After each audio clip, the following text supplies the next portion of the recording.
Hamas imesema kwamba ipo tayari kuachilia huru mateka wengi akiwemo Eden Alexander kwa ajili ya kusitisha mapigano katika siku ya Eid el-Fitr. Wapiganaji hao wa Hamas wa Palestina wameripotiwa kuhitaji kusitishwa kwa mapigano kwa siku chache ili kuzima maandamano dhidi yao ambayo yamekuwa yakifanywa na Wapalestina katika eneo hilo wiki hii.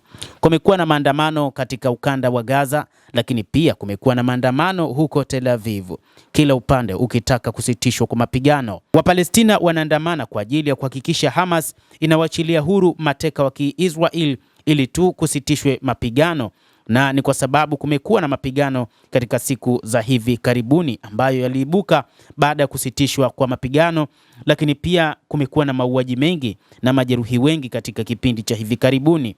Kadhalika na upande wa pili wa Israel, raia nao wamekuwa wakiandamana mitaani kuona kwamba ni namna gani serikali yao ingeweza kufanya mazungumzo na kundi hilo la wapiganaji wa Hamas ili tu wahakikishe vita vinasitishwa, kwa sababu Hamas wenyewe baada ya kuanzishwa mashambulizi nao walijibu mapigo. Kadhalika walisaidiwa na makundi ya wapiganaji wengine ikiwa ni pamoja na Wahuth kutoka nchini Yemen, kadhalika na Hizbullah kutoka nchini Lebanon.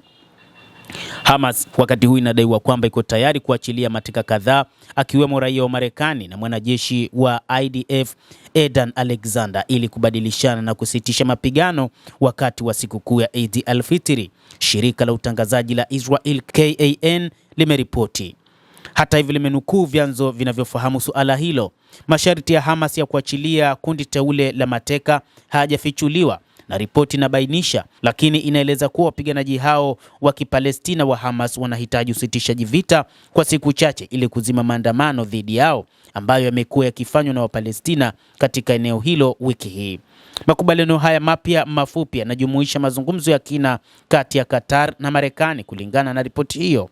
Ripoti ya KNA inakuja siku moja tu baada ya Marekani kuwasilisha ujumbe kwa Hamas kupitia wasuluhishi wa Qatar katika juhudi za kuachiliwa kwa Alexander. Ripoti hiyo ilieleza kuwa Qatar ilipeleka ujumbe huo kwa Hamas kama ishara kwa rais wa Marekani Donald Trump. Ripoti za mapema juu ya Alexander hapo awali zinasema kwamba Hamas ilishutumiwa na Israel kwa kukiuka pendekezo la Marekani la kurefusha muda wa kusitisha mapigano baada ya shirika la kigaidi kutangaza kuwa litamwachilia Alexander.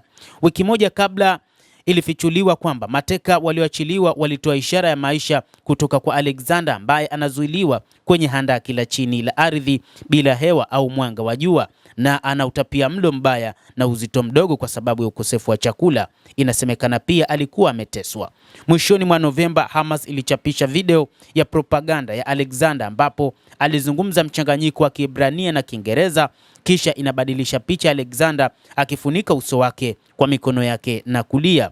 Adi Alexander, babake Eden, aliambia shirika la habari la The Jerusalem Post kwamba chini ya saa 24 kabla ya video hiyo kutolewa ilikuwa imepita mwaka mmoja tangu familia ya Alexander kupokea dalili zozote za uhai kutoka kwa mtoto wao. Alexander alikuwa akihudumu kama mwanajeshi pekee kutoka Tenafly, New Jersey, na alitekwa nyara na Hamas mnamo Oktoba 7 mwaka 2023 karibu na mpaka wa Gaza. Alihamia Israel na kuanza kuhudumu katika IDF baada ya kuhitimu shule ya upili.